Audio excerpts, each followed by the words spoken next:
So, there's a Chinese belief that people are protected from, I guess, what you call evil spirits through soul lamps.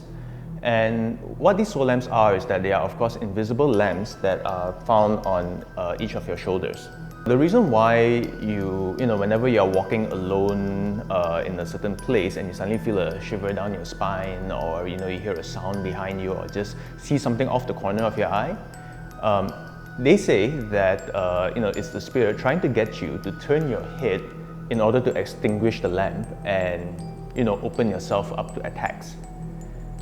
Well, at least that's what my grandfather used to tell me, and he told me this based on an experience that he had. You see, not long after World War II, jobs were very hard to come by in Ipoh, and my grandfather had to take any kind of job that he could get, and he ended up working in a cemetery. When he started his job, the people who were already working there, the workers there, would tell him like, okay, if you ever end up getting the night shift and you're walking anywhere in the cemetery, if you hear a sound behind you, or if you see something behind you, or anything at all, whatever you do, don't turn around, just keep walking straight. Just keep walking straight until you exit the cemetery. So, as luck would have it, he eventually got a night shift and he was the only person there, and after he was done with work, he was walking home out of the cemetery. And as he was walking, he heard this thumping sound coming from behind him, You're just kind of following his footsteps, like he just went thump, thump, thump, thump. And he recalled the words being told to him again, whatever you do, just walk straight, don't turn around. So he starts walking a little bit faster, and the sound just kind of increased with his speed as well. So he just went like thump, thump, thump, thump, thump, thump, thump. And at this point, for whatever reason that he himself couldn't understand, he, probably curiosity or something, he just turns around and he sees this coffin standing upright, just a close little distance behind him. Every time he took a step, the coffin would match it and he just jumps. Thump, thump, thump. So of course my grandfather didn't know what to do, and he just ran, right? He just started running in the general direction of his house, which was thankfully close by to the cemetery.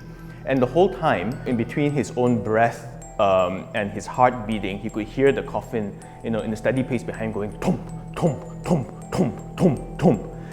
And he eventually reaches his neighborhood, gets his keys out of his pocket, fumbles through the locks, because his hands are shaking so much, right? Manages to get the lock open, and this whole time, he could hear the coffin nearing up closer behind him, going thump, thump, thump, thump, thump. So, he kind of runs into the house, closes the wooden door, right? And for a while, for a moment he thinks it's safe, and all of a sudden there's this loud sounding crash as the coffin just breaks through the door. So at this point of time, my grandfather knew that he was stuck because it was a house, there was nowhere else that he could run. So in this blind panic, he runs to the furthest end that he could find from the coffin, which turns out to be in the kitchen of the house, right? As he's kind of just backed up to the kitchen cabinet, right, the coffin is just slowly coming towards him, just going thump, thump, thump, thump. And the coffin is just so close to him that he could see his own face being reflected on that shiny veneer wood of the coffin. And in this blind panic, he just grabs the closest thing that he could find off the shelf, which was, happened to be a bottle of cough syrup, and he flings it at the coffin, with as much strength as he could muster. And the cough syrup bottle just smashes against the coffin, breaks into a million pieces, and drips down the coffin. And surprisingly enough, the coffin remained motionless because it worked. The cough syrup stopped the coffin.